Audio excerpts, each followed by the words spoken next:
Sí, vaya. Vamos a hablar sobre soberanía nacional, algo que nos encanta a nosotros, nos definimos claramente como nacionalistas. Nacionalistas que entienden al nacionalismo como el amor al prójimo, al prójimo argentino. Para nosotros el nacionalismo es acción, no palabras. Mejor que decir es hacer, decía el general Perón. No somos ni plateístas ni fariseos de la doctrina. Ya vamos a hablar del concepto de los fariseos. Ya hablamos de los plateístas y vamos a hablar de los fariseos de la política, del peronismo, de los fariseos del peronismo, pero no en esta ocasión. Hoy vamos a hablar de un patriota que fue Juan Manuel de Rosas. Y vamos a hacer una breve reseña. Pues vamos a tratar de no aburrir, vamos a ser breves, vamos a tratar de ser lo más didáctico posible, lo más expresivos, explicativos, didácticos, como me decían en el profesorado, la pedagogía, las ciencias de la educación, todas esas cosas, el progres que hay ahí. No, igual la pedagogía es importante. Sí. La ciencia de la educación no tanto. Pero bueno, no, eso no, pero la pedagogía mis sí. compañeros docentes saben de lo que me Un tipo refiero. que sabe mucho y que no tiene pedagogía puede hacer estragos. Está claro. Hacer estragos. Estamos hablando entonces de una situación que tuvo que vivir el brigadier general don Juan Manuel de Rosas, que fue el bloqueo francés primero, porque quizás algunos no sepan, todos recuerdan el bloqueo anglo-francés, que fue un bloqueo realizado por Inglaterra y Francia. Pero antes del bloqueo anglo-francés hubo un bloqueo francés, de los franceses solos. Y vamos a la primera imagen, si me ayuda, por favor, operador. Ese señor que usted ve ahí fue el que decidió el bloqueo. ¿Quién es? ¿Me puede decir el nombre? Sí, el rey Felipe de Orleans. Luis Felipe de Orleans. Que fue un rey que resultó de una revolución burguesa en el año 1830 en Francia. La Europa post-napoleónica. Sí, la Europa, no solo post-napoleónica, la Europa que va desde fines del siglo XVIII, estamos hablando de 1700 y pico, 1789 fue la Revolución Francesa, tuvo un quilombo bárbaro. Ahí empieza a emerger la burguesía como un grupo social. Acá no hablamos de clases sociales porque nosotros somos peronistas, no somos marxistas. Pero la burguesía como grupo social empieza a emerger y realiza una serie de revoluciones a lo largo y ancho de toda la Europa. Y había un sector contrarrevolucionario que eran una serie de reyes absolutistas que trataban de mantener toda la cuestión controlada. Y cada tanto había oleadas revolucionarias como la de 1820, como la de 1830, como la de 1848. Lo que iban haciendo esas oleadas era ir generando cada vez mayores regímenes, lo digo a grosso modo para que se entienda. Si había monarquía absoluta pasaron a ser monarquía constitucional, después por monarquía parlamentaria empezaba a votar cada vez más gente, se ampliaba el umbral de votantes, la burguesía empezaba a tomar puestos de poder, relegaba a la aristocracia. Y bueno, en 1830 la burguesía asume el poder y, por decirlo de alguna manera y resumidas cuentas, pone a este rey que teníamos recién en imagen. Y lo que se da en esa Francia aparece como una especie de sentimiento, primero un complejo de inferioridad. Mira. En el sentido de eran una nación poderosa que casi se lleva puesto Europa entera, estuvieron ahí, tuvieron a una Waterloo de quedarse con toda la Europa. Y había como una suerte de necesidad de grandeza imperial, ¿no? Porque a diferencia de nuestros sentimientos nacionalistas, los nacionalismos europeos son nacionalismos imperiales. Y de exclusión. Sí, y de exclusión, en palabras de Guillermo Moreno, de excluir al otro, digamos, o de conquistar, como han hecho muchas veces. Y los franceses son unos grandes conquistadores. Muy hijos de puta, ¿no? Son unos grandes hipócritas, además, que se han encargado siempre de, esgrimir la mano izquierda para hablar de libertades y con la derecha se encargan de oprimir a los africanos, oprimir a los pueblos. Y en este caso, bueno, nos tocó a nosotros, porque producto de ese sentimiento de inferioridad empezaron a mirar a la Hispanoamérica con... y no solo Hispanoamérica, sino que también tuvieron conflictos con Norteamérica. Empezaron a querer intervenir. Y además interviniendo de una forma muy, muy particular, porque ellos querían tener victorias diplomáticas mientras Inglaterra se llevaba los negocios. Así era. Tenían un acuerdo que se llamaba la Entente Cordiale, que era un acuerdo entre Inglaterra y Francia. Raro, porque siempre han estado en guerra ellos, mucho tiempo, en la Edad Media sobre todo. La gran rivalidad de... Rusia. No, Rusia no formaba parte de la Entente Cordiale. No me quería corregir con algo, no. Eso es la pentarquía, es otra cosa. Una guerra una guerra entre profesores de historia dentro del Rojo Punzó. La Entente Cordiale lo que generaba era un acuerdo ahí entre Inglaterra y Francia. Bueno, entonces lo que sucede es que Francia interviene en generar un acuerdo diplomático con la Confederación Peruano-Boliviana, con el señor Santa Cruz, y eso lo viven como un gran triunfo diplomático. Y mientras el huracán sigue escuchando audios, que el próximo... ¿No? Muy bien, dice que no. No, el huracán, mi respeto al huracán que me va informando cómo va la final de la Liga Santafesina. Bueno, 2-0 San Justicia. La próxima interrupción que haya, lo que vamos a hacer es suspender esa cámara que está usted y me voy a quedar hablando yo solo. Pero si recién la había suspendido. Bueno, entonces, ¿qué pasa? Tienen este tipo de triunfos diplomáticos, como lo vendían los franceses, ese acuerdo de paz y amistad con la Confederación Peruano-Boliviana, y Rosas entra en guerra con la Confederación Peruano-Boliviana porque peligraba la seguridad nacional, por decirlo de alguna manera, porque Rosas era el encargado de las relaciones internacionales, de la defensa y demás. Entra en guerra con la Confederación Peruano-Boliviana y los franceses buscan una excusa que era la de el igual que los franceses no hagan el servicio militar acá. Mira. Querían tener el mismo trato que tenía Inglaterra porque Rivadavia en el año 1825 firma un tratado de amistad y libre comercio con Inglaterra. Tratado. Ya vamos a hablar de los negociados de Rivadavia. Otro hijo de puta. Sí, otro hijo de puta. Y después había 2 presos, uno por espionaje, que era un litógrafo, que estaba preso por espía, por pasar información a los enemigos de la Confederación Argentina, que era francés, y otro por una riña, un homicidio, qué sé yo, y que exigían la libertad y la indemnización de esas personas. Y por esas cosas bloquearon el puerto de Buenos Aires. Y acá quiero la segunda imagen. Y en términos geopolíticos, si vemos el mapa, el puerto era digamos, el centro de gravedad geopolítico más importante, estratégico que tenía la Confederación, porque era por donde entraba y salía todo, básicamente, lo que se exportaba.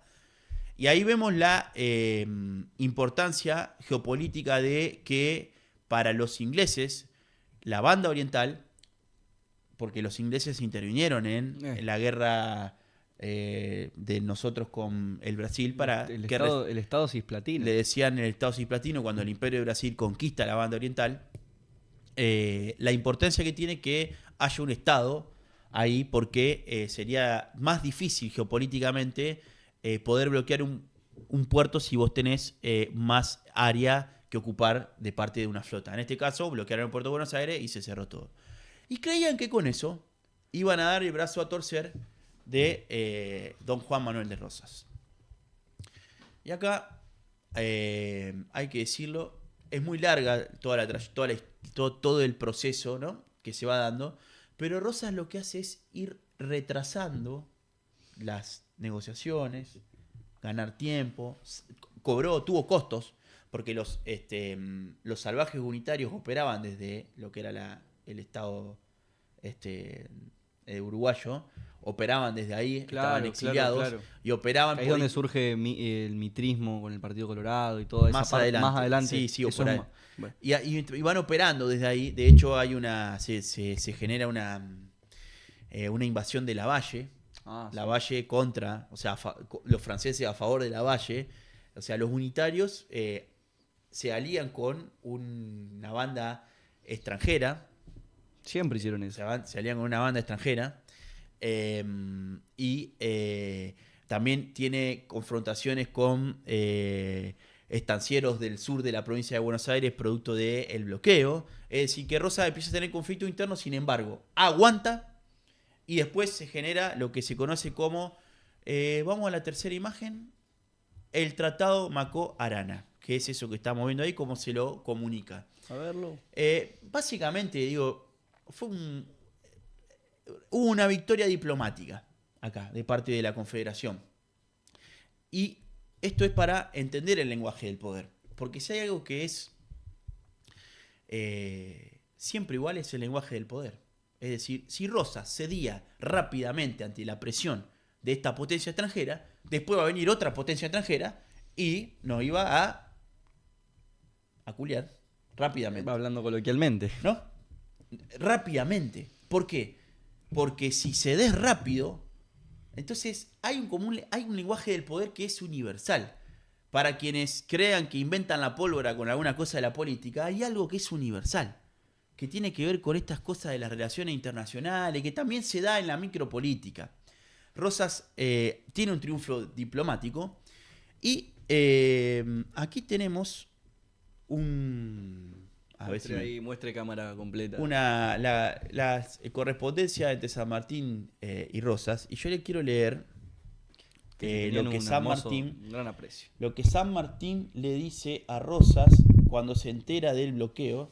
¿Cómo me aturdís cada vez que mueves ese micrófono? Si lo apoyo, me seguís aturdiendo. Que quiero leer la carta que San Martín le envía a Rosas. Me voy a tomar el atrevimiento de leer lo que sucede. Granbourg, cerca de París, 5 de agosto de 1838. Excelentísimo señor capitán general don Juan Manuel de Rosas, muy señor mío y respetable general, separado voluntariamente de todo mando público el año 23 y retirado a mi chacra de Mendoza, siguiendo por inclinación una vida retirada, creía que este sistema, y más que todo mi vida pública, en el espacio de 10 años, me pondría a cubierto con mis compatriotas de toda idea de ambición a ninguna especie de mando. Me equivoqué de cálculo a los 2 meses de mi llegada a Mendoza. El gobierno que en aquella época mandaba en Buenos Aires, Rivadavia, no solo me formó un bloqueo de espías, entre ellos uno de mis sirvientes, sino que me hizo una guerra poco noble en los papeles públicos de su devoción. O sea, lo acusaron de cholo a San Martín. Mirá. No sé si le suena. Tratando al mismo tiempo de hacerme sospechoso a los demás gobiernos de las provincias. Por otra parte, los de la oposición, hombres a quienes en general no conocía ni aún de vista, hacían circular la absurda idea de mi regreso del Perú no tenía otro objeto que el de derribar la administración de Buenos Aires. Y para corroborar esa idea mostraban, con una imprudencia poco común, cartas que suponía les escribía. Lo que dejo expuesto me hizo suponer que mi posición era falsa y que por desgracia mía yo había figurado demasiado en la guerra de la independencia para esperar gozar en mi patria por entonces la tranquilidad que en tanto me apetecía. En esta circunstancia resolví venir a Europa, esperando que mi país ofreciese garantía de orden para regresar a él.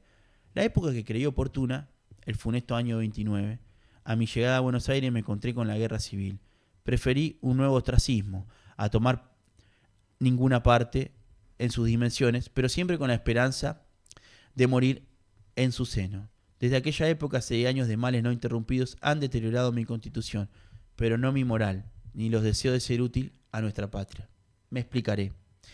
He visto por los papeles públicos de esta el bloqueo que el gobierno francés ha establecido contra nuestro país. Ignoro los resultados de esta medida.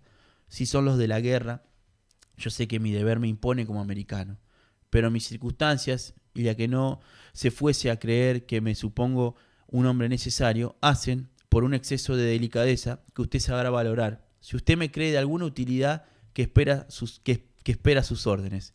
3 días después de haberla recibido, me pondré en marcha para servir a mi patria en la guerra contra la Francia o en cualquier clase que se me destine. Concluida la guerra, me retiraré a un rincón. Esto si mi país me ofrece seguridad y orden. De lo contrario, regresaré a Europa con el sentimiento de no poder dejar mis huesos en la patria que me vio nacer. He aquí, general, el objeto de esta carta. En cualquiera de los dos casos, es decir, que mis servicios sean o no aceptados, yo tendré siempre una completa satisfacción en que usted me crea sinceramente su apasionado servidor y compatriota, que besa su mando, José de San Martín. Impresionante. No conocía ni estas cartas, ni ese libro, ni uno sabía que San Martín y Rosas tenían una comunicación muy, muy cercana, por eso tras la batalla de Vuelta de Obligados, San Martín le otorga el sable corvo Ajá. a Rosas. Pero Bueno. o sea, San Martín se puso al servicio de la Sí. nación para pelear en contra de los franceses. ¿Y por qué Rosas no...? Rosas No accede. al principio no, le responde muy amablemente, además con honores, y después le ofrece ser el plenipotenciario representante de la Confederación ante la Confederación Peruano-Boliviana, Mira. cosa que San Martín rechaza. Y páseme la imagen número 4. Acá está. Esto es otra carta que San Martín le envía, que nos va a servir como Esto es conocido. bueno, reviste de actualidad esto. Pasa Lo que no mucho. puedo concebir es el que haya americanos que por un indigno espíritu de partido se unan al extranjero para humillar a su patria y reducirla a una condición peor que la que sufríamos en tiempo de la dominación española. Una tal felonía ni el sepulcro la puede hacer desaparecer. Un saludo para Javier Milei y Karina Milei, que se están aliando por una cuestión partidaria a potencias extranjeras que nos están saqueando, mientras se roban el dinero de los discapacitados, de los jubilados. Y poneme la última imagen, por favor, para ir cerrando esta breve pausa histórica. El sable que me ha acompañado en toda la guerra de la independencia de la América del Sur le será otorgado al general de la República Argentina, don Juan Manuel de Rosas, como una prueba de la satisfacción que como argentino he tenido al ver la firmeza con que ha sostenido el honor de la República contra las injustas pretensiones de los extranjeros que trataron de humillarla. Era lo que vos decías en el testamento de San Martín. Un federal. Sí, San Martín era un federal. Era un federal. Es increíble cómo durante tantos años se ha tenido a los unitarios como al ser los vencedores de la historia y al ser los que escribieron la historia, se los vaya teniendo como los héroes de la patria, y a los federales, los comandantes y todos los valiosos políticos que participaron de la Confederación Argentina, ya sea Rosa, Facundo Quiroga, el brigadier inclusive, han sido tratados como tiranos, han sido tratados como la barbarie del país, siendo que estos tipos, los unitarios, han sido los que han atentado contra el principio del patriotismo, que es no atacar a tu propia patria. Juan Galo de Lavalle, un gran traidor, mató al primo, boludo. A Dorrego lo mató Lavalle, que eran primo.